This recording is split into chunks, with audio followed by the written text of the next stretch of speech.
My name is Jeff Weiss. I'm a concierge here at the Arizona Biltmore. We opened in 1929.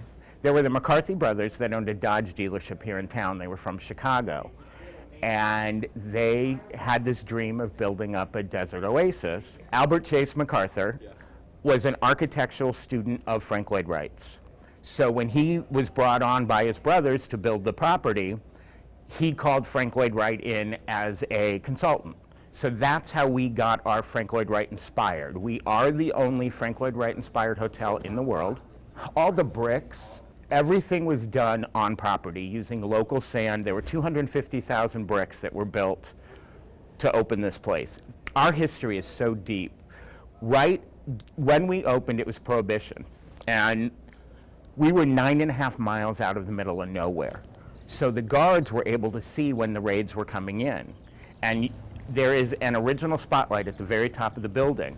And what they used to do is turn that spotlight around and flash it into the glass ceiling of what is now called the Mystery Room, which was, at the time, the Prohibition Room.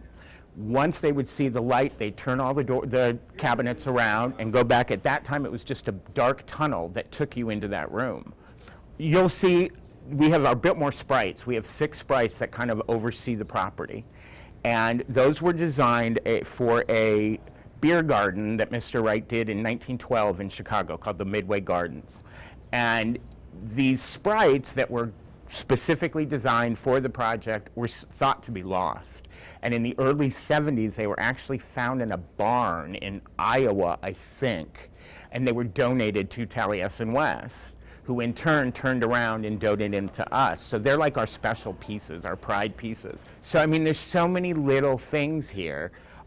We've had every president stay here since Hoover, including the current one. Because we're a very quiet, classic resort, we do get a lot of high-name celebrities and guests and VIPs because we are the only classic hotel in Arizona.